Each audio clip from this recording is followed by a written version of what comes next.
Oh, hello. In today's video, we're returning to Kill Team, and we're getting back on our faction review wagon, and today we're going to talk about the Gellerpox Infected. So, the Gellerpox Infected are one of those teams that came out they came out alongside the Euclidean Starstriders, and like the Euclidean Starstriders, it's basically here's your guys, right? So your team's going to consist of Vulgrar, Thrice-cursed, the Bloatspawn, the Fleshscreamer, the Lumberghast, 4 Glitchlings, a Mutant with a frag grenade and heavy axe, and 2 mutants with frag grenades and improvised weapons. And then you can have some more guys, okay? So we've got a piece of equipment, and we'll go through the equipment at the end, but we have to go through this now. Mutoid-Vermin. Rats, worms, insectile vermin, and other foul creatures blighted by the Gellerpox swarm to fight at the side of their infected masters. After revealing this equipment option, add 2 Gellerpox-infected Mutoid-Vermin operatives to your kill team for the battle. You can select this equipment option up to twice per battle. So, if you burn 2 of your equipment choices, you can have essentially 4 Cursemites, Eyestinger swarms, or Sludge-Grubs. So we'll review those later as well. I think probably they're not that impressive, but I think probably you are always taking the 4 Mutoid-Vermin just because extra bodies are kind of useful. But yeah, in terms of your archetypes, you've got security and seek and destroy. I think you are very much a security team, but we'll talk more about that later. So their main fun special rule is Techno-Curse, and this got an update in the FAQ. I think the cards have been updated to reflect the updates. So the Techno-Curse. The Gellerpox is an insidious Techno-Curse that wends its way into cognitive systems and mechanical components, spreading its dubious gifts to the unsuspecting. So at the end of the select operative step, select 1 Techno-Curse for friendly Gellerpox infected operatives to gain for the battle. Whenever an enemy operative is within your selected Techno-Curse's infection range, that enemy operative is affected by the symptom of the selected Techno-Curse. Each Techno-Curse, its infection range and symptom is listed below. So you're picking one of these to affect your entire team as a debuff, essentially. So it's which debuff do you want to have. So Barrel Warp. As the Gellerpox infects ranged weapons, it warps barrels and corrodes rifling, reducing the effectiveness of such weapons. So the infection range is within 2 inches of a friendly Gellerpox infected operative, excluding your Mutoid-Vermins, or within 3 inches of the Glitchlings. And so if anyone's within that radius, it subtracts 1 from the attack stat of the enemy operative's ranged weapons. I don't think this is that useful. If you're against a shooting team, the way to think about this is not, oh well, he's going to have to be within 2 inches or 3 inches of me and shooting me for this to be a thing.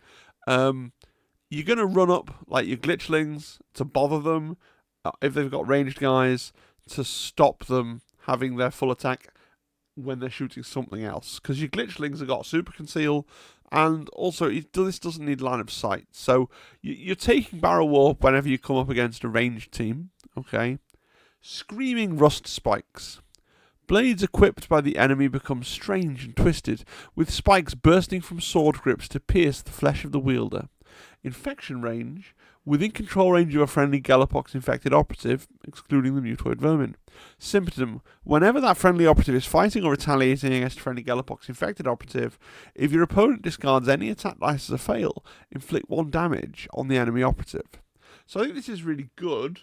1 damage can mean a lot. And this one's much easier to use. You don't have to do anything, you don't have to play differently.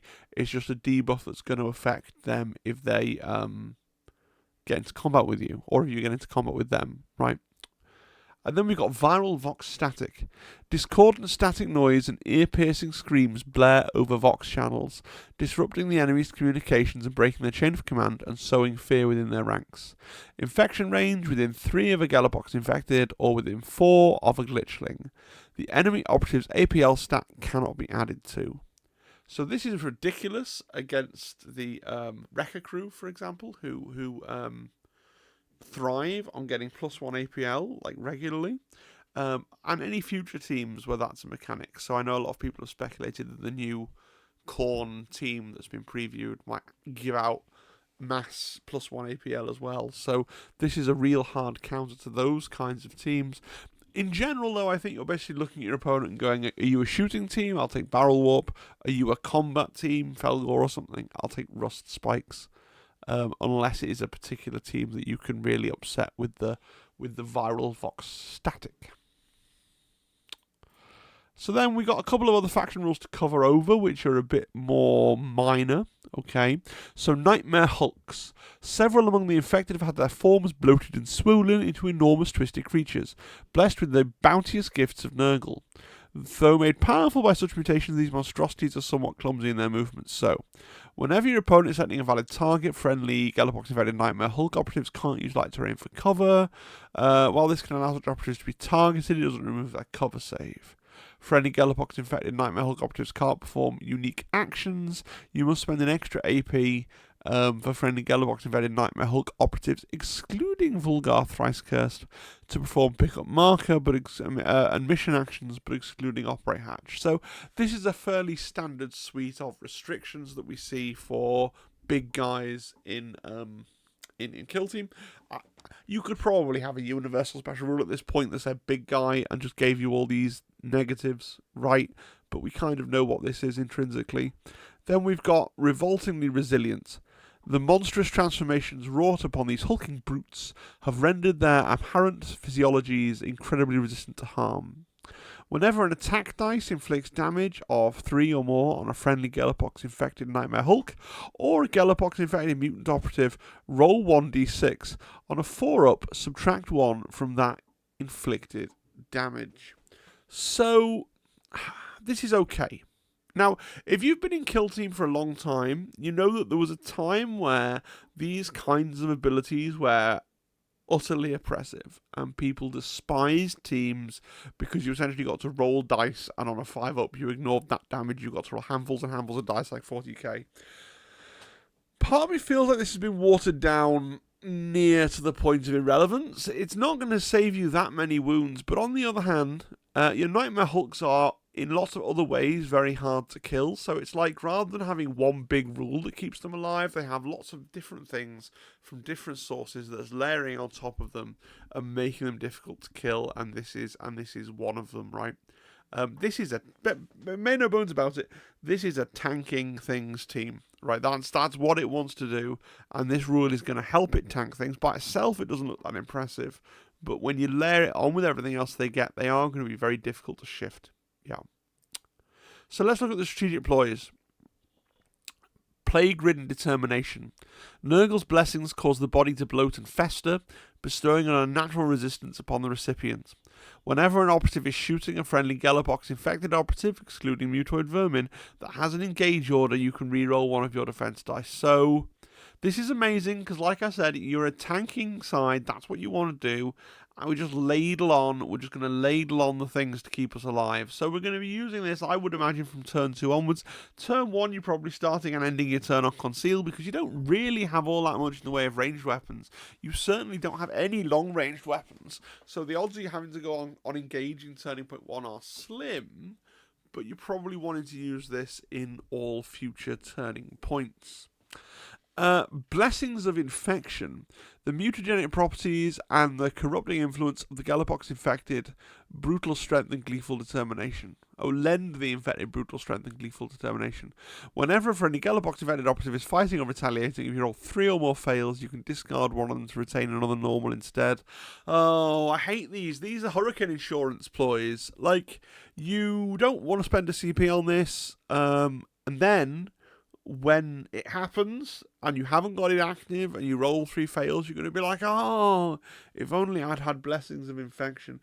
Like, if it turns out that you got spare CP, then by all means have this on, but I don't get the impression this is going to be a team where you have lots of spare CP, but we'll see. Yeah, it really annoys you when you get these hurricane insurance style ploys where it's like, well, if things go really wrong, you can mitigate it with this, but you have to buy the insurance before the event, you know. We've got Drawn to the Hum. The gentle throw of machinery has an irresistible effect upon the infected, pulling them like insects drawn to a blazing lumen. Select one objective marker whenever a friendly Gellerpox infected operative performs a reposition or charge during its activation. You can use this rule. If you do, add 1 to its move stat until the end of the activation, but it must end that move with that objective marker within control range. I think this is really cool. You can move it around to the different objective markers. You are a reasonably slow team, so getting that extra inch of movement is pretty cool. The fact that you can stick it on the center objective and move it up, and then when you're if you want to push forward, you can put it on the back directive. You want to pay for it in turn 1. You might even use the Ploys to get it for free in turn 1 if you're going to worry about CP.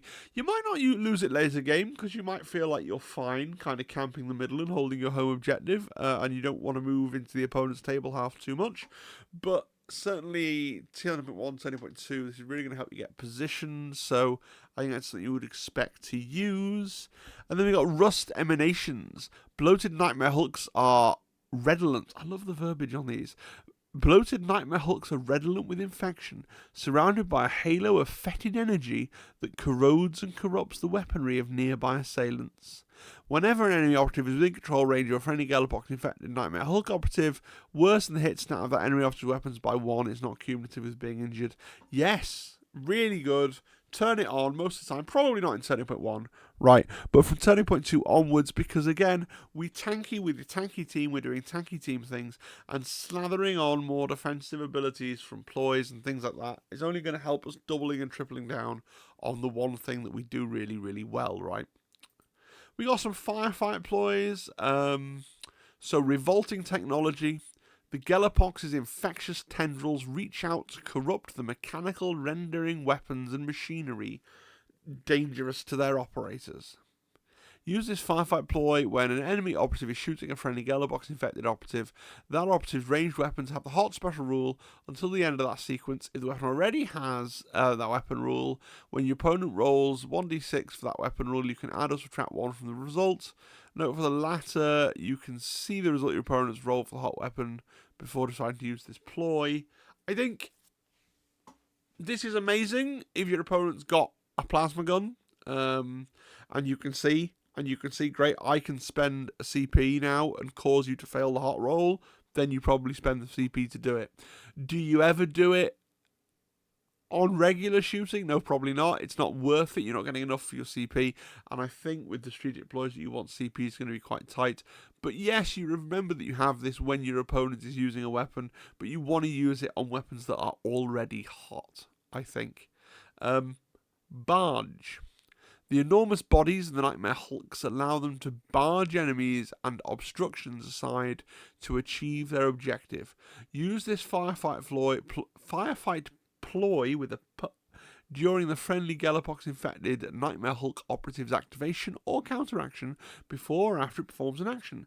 During an activation or counteraction, it can move through enemy operatives and within control range of them. It can perform the charge and reposition actions while within control range of an enemy operative, and it can leave the operative's control range to do so, but then normal requirements for that move apply. I think this is really very good. It's going to help you. You have massive miniatures on massive bases, which could be quite easy for a cunning player to screen out, especially on something like Into the Dark. So Barge just lets you move your guys and get them into the center where you want to have them. And so this is a great ploy that you're going to want to have in your toolbox. Never forget that it's an option. And I think you're going to use this many turns in certain situations, right? Putrescent Demise. As a Gellerpox infected perishes, their body explodes in a shower of acrid diseases and hazardous gore that harms all caught in its blast. Use this Firefight ploy when a friendly Gellerpox infected operative, excluding Mutoid-Vermin, is incapacitated. Inflict 1 damage or D3 damage if the friendly operative is a Nightmare Hulk on each enemy operative visible to within 2 of the friendly operative. Meh. This is one of those nice Firefight ploys in that when you spend the CP to play it, you know it's going to be relevant. This would really suck if it was a strategic ploy. But as a Firefight ploy, you can see when the guy's died, you can see who's going to be in range, you can see how much health those people have, you can see if it's going to make a difference, be worth that CP. So it's not one that you're going to use often. I wouldn't say you would use it most games, but it's a nice one to remember that you have and use when it will tip the balance. And then finally we've got Frightening Onslaught. Nightmare Hulk can strike without pause with terrifying speed. Use this FireFight ploy after a friendly Gellerpox infected Nightmare Hulk operative performs a fight action. If it isn't incapacitated, it can immediately perform a free fight action. You don't have to select the same enemy operative to fight against. This takes precedence over action restrictions. Fight twice for a CP. Yeah, alright. Now, I mean, look, you're not an amazingly fighty team, but there's definitely going to be times when this is exactly what you want to do. Right, into the operatives. Vulgrar, Thrice-cursed. So 2 APL, a move of 5, which is why you want that drawn to the hum, a 5-up save and 21 wounds. That's quite a lot of wounds, okay? So this is your leader.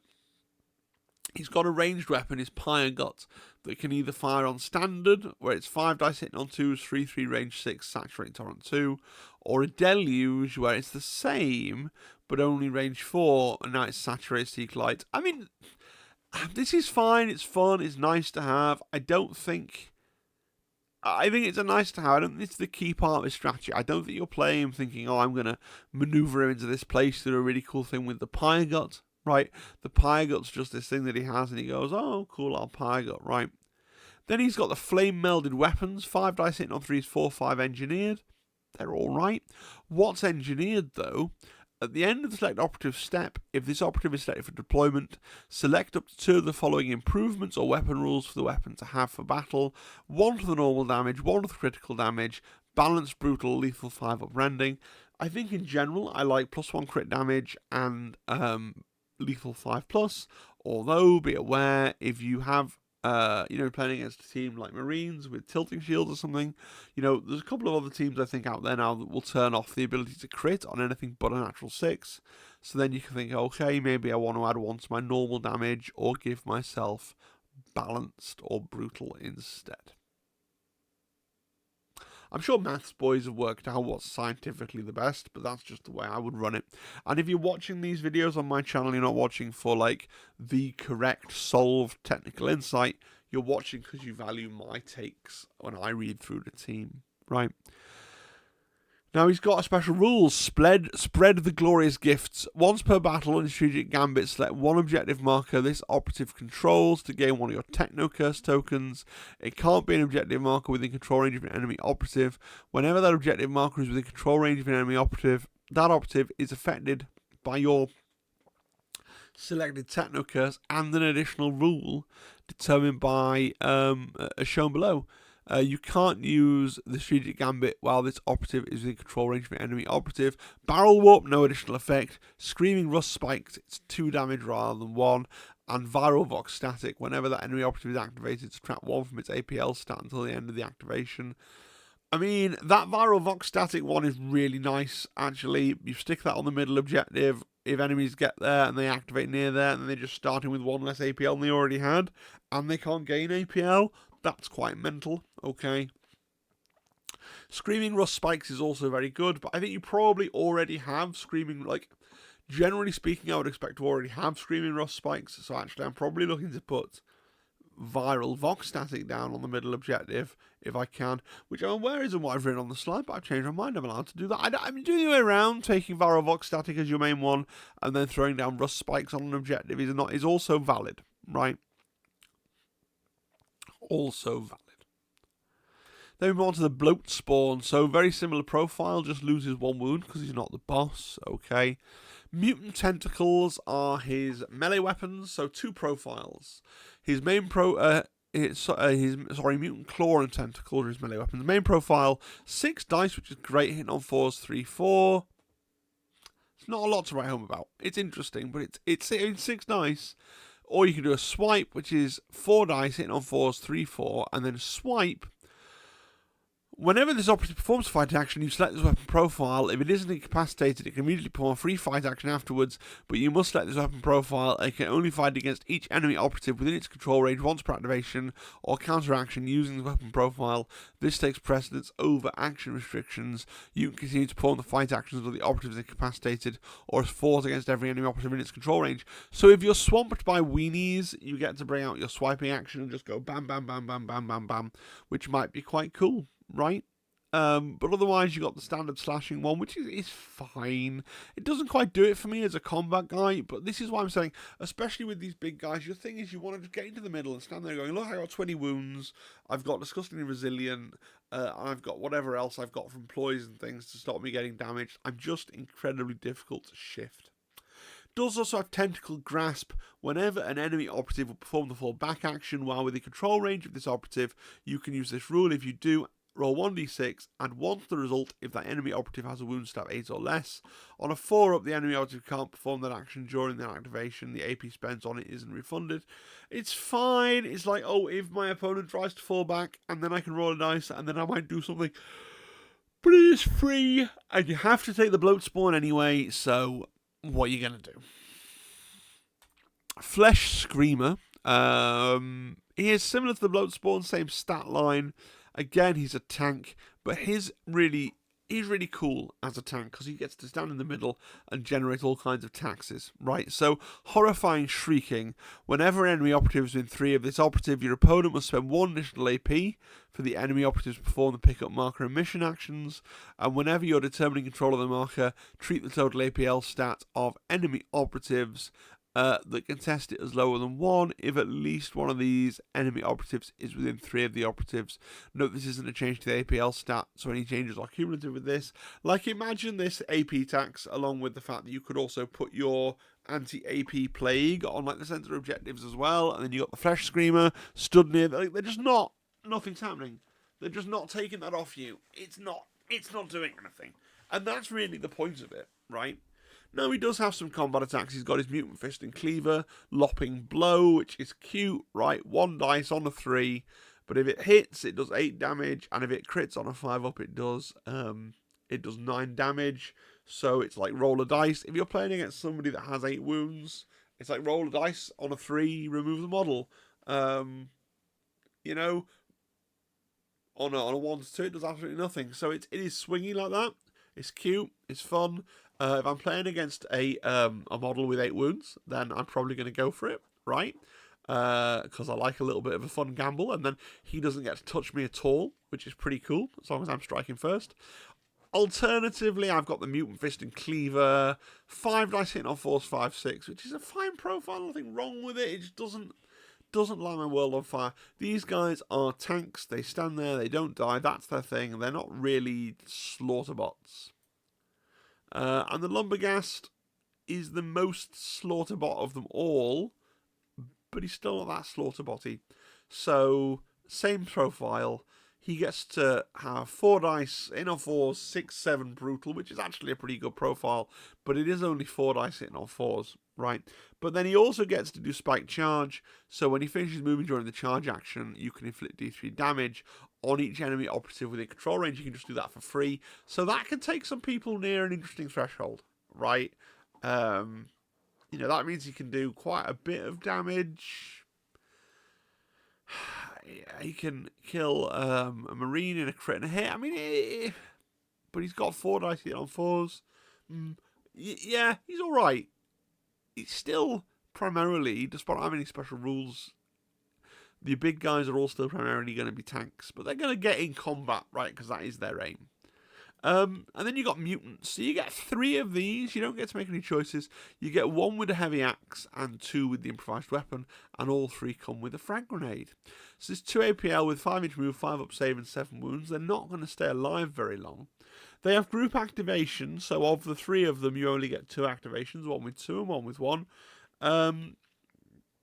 They do have something to make them a bit more survivable, so whenever an attack dice would inflict critical damage, you can choose for it to inflict normal damage, so you can't crit them, which is pretty cool.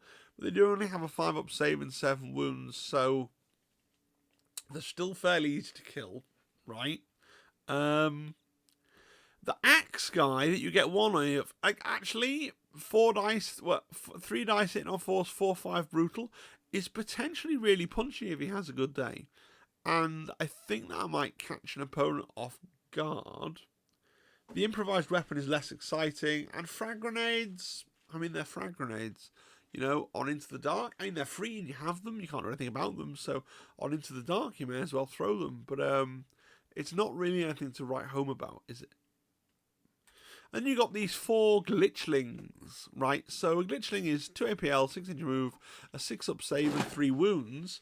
The big thing with a glitchling is, first of all, they ignore piercing just for fun. Secondly, they can't use weapons. If it's in cover, it can't be set as a valid target at all, taking precedence over all of the rules, unless you're within 2. So they got super conceal, and they can't be pierced. So they're pretty difficult to get rid of. They bibble around. They can do objective stuff. They got no rule that says they can't pick up markers, contest objectives, do all these things. Open doors. They can do all of this. And remember that your curses, most of them, not the combat one, but certainly the Vox curse and the anti-shooting curse, they spread your curses at a greater range, right? So when it comes to that anti-shooting curse, like I said, you're not hoping that somebody is that close to you and shooting you. You're running your glitchlings up to spread the curse to them to protect your big guys from being shot as effectively, right? They do have group activations, so you're only getting 2 activations out of your 4 glitchlings as well. So we come on to the Mutoid-Vermin. So before we do the 3 data sheets of Mutoid-Vermin, going to just review the Mutoid-Vermin rules, because they all have these blanket rules. So they can't perform any actions other than charge, dash, fall back, fight, reposition, and shoot. They can't use any weapons not on their data card, but they can fall back for 1 AP. They can't contest markers or areas of the kill team. They're ignored for the kill op. Ignored for victory conditions about escaping and surviving. Objectives can move through them. Enemy operatives can move through them. Having only Mutoid-Vermin operatives in your control area doesn't prevent you from charging, dashing, and repositioning. And enemy operatives can leave Mutoid-Vermin's control ranges when they charge. So they're pretty limited in what they do. They aren't very good, but I do probably think you take 4 of them. Before we go through the cards, I'll just say I think you probably take 4 Sludge-Grubs. I might be dead wrong about that. Let me know in the comments what Mutoid-Vermin you prefer. There's not very much to it, but they are interesting, annoying pieces. So the first one is the Cursemite. 2 APL, 6 inch move, 6 inch save, and a mighty 2 wounds. Blood-sucking proboscis. So it's rolling 2 dice, hitting on 4s, 2-3 damage. Rending and feast. Feast basically means if it's attacking a wounded operative, it gets an extra attack and it gets lethal 5-up, which isn't awful, but I just don't like them. I think that the feast is interesting. It can possibly do stuff, but I think the other 2 are just better. It does have group activation, and the group activation, by the way, is on Mutoid-Vermin, not on the particular type of Mutoid-Vermin. So there's no benefit in taking like 3 of one and then 2 of one and then 1 of another and 1 of another to get 3 activations. You're always getting 2 activations from Mutoid-Vermin because their group activation is keyed off that Mutoid-Vermin tag. The Eyestinger Swarm, so it's the same stat line and the same group activation rule. These guys are interesting in that they have a ranged attack, so 5 dice hitting on 6s, doesn't do any damage, and it's range 6, but it does have stun. So throwing out stun, but your 5 dice home to get a 6 is not even necessarily statistically probable, but it was going to annoy your opponent. Maybe that's the most utility from the various Mutoid-Vermin. I certainly like these better than the Cursemites, but the Sludge-Grubs that I've put on last, I think, are probably the best ones. The melee attack 5 dice hitting on 5s, 1-2 shock is exceptionally meh, right? The Sludge-Grub, so again, it's the same stats, 2, 4, 6, 2. Now, you have a ranged attack, acid spit, 4 attacks hitting on 4s, 2-2 damage, range 6, devastating 1, piercing 1. You might actually do a little bit of damage with that with the piercing 1. I think it's pretty cool. So you run up, you vomit on somebody, and then when they come to kill you, you've got your caustic demise. When the operative is incapacitated, before it's removed from the kill zone, roll 1d6 separately for each enemy operative visible to within 2. On a 4, they take a damage. I think this one's the most likely to actually damage your opponent compared to the other 2. I mean, they're still not great, don't get me wrong, but I think they're probably going to damage your opponents. You've also got a Fang Maw, which is 2 damage hitting on force 1-3, which is really, really poor. Like I said, I think these are probably the best, but there's not much in it, and I can't see any advantage to diversity. You should identify the one of the three that you think is best, and then maniacally take 4 of them. Let me know in the comments if you played this team. What would you be doing with your Mutoid-Vermin? Because I'm not actually 100% sure, but I think I'm Team Sludge-Grub. Equipment, so obviously Mutoid-Vermin we've covered. The implication of Mutoid-Vermin is that you've only now got 2 more equipment points to spend, and we've got 3 faction equipment. So even without thinking our basic equipment, we're thinking which faction equipment don't we bring? Although obviously you could use the scouting equipment option to get all of your faction equipment along with 2 picks of Mutoid-Vermin. Let's start with polluted stockpile then. As defenders prepare to repel the infected, they find their own weapons and equipment degraded by the Gellerpox's corroding influence. So, after revealing this equipment option, roll 2d6 on a 7-up, which is probable, right? Remove one of your opponent's selected equipment options. So on a 7-up, you pick. On less than a 7, they still lose an equipment option and they pick. This is really funny. Also, they can't then get that equipment back with another means, such as the scouting step. This is very funny. Because there are a number of teams out there that have faction equipment. It's absolutely mandatory, you always take it. And if you can turn that off, your opponent may have no experience of playing without it. So I would always take this polluted stockpile just for the opportunity to really mess with your opponent's game plan, which may well have revolved around a certain piece of equipment. Okay. Mutated symptoms. The effects of the Gellerpox are many and varied. Some infected display multiple mutations, each one more grotesque than the last. Once per battle, you activate a friendly Gellerpox infected operative. You can select 1 additional Techno Curse for that operative till the end of the turning point, and it must be different from your existing curse. If it refers to an enemy operative being affected by your selected Techno Curse, the operatives affected by your additional Techno Curse too. I think this is the one you leave behind. Just because it's 1 operative for 1 turn once per game. Like, having access to more of your curses is great, but 1 operative once per game, is that worth an equipment point compared to these other things? Probably not to me, right? And then we move on to Plague Bellows. As fusions of machines are mortal, Nightmare Hulks bristle with rusted flumes, amazing. Belching exhaust pipes and wheezing bellows, all of which exert clouds of noxious fumes. Whenever an operative is shooting a friendly Gellerpox infected Nightmare Hulk operative that's more than 6 from it, you can retain one of your defense dice results of 3 as a normal success instead of discarding it. Yes, please, look, this team does one thing and it's being tanky, so like I said, ladling on more tanky stuff is precisely what you want to do. I'm taking this every game. So I'm going double Mutoid-Vermin, polluted stockpile, Plague Bellows. I think pretty well every game. Tac Ops. You're a tanky guy. You're tanky guys. I think you're going secure center nearly every game. Right. I think that's just an auto pick for this team. I don't think you're killing people. I don't think you're necessarily stopping people from running past you to get contain. Take ground, again, like always, if you're playing on Vulcus where there's one of those strongholds that's mostly in your territory but straddling the centre line and partially in your opponent's territory, like if you're on one of those maps, I think it's about half of them, then yeah, take ground's probably actually easier than secure center. You just pile all your big fat guys into the said stronghold and go, yep, I'm maxing this objective. But otherwise, you want to go for secure center. Yeah, those are the two. Those are the two that are really in contention with me.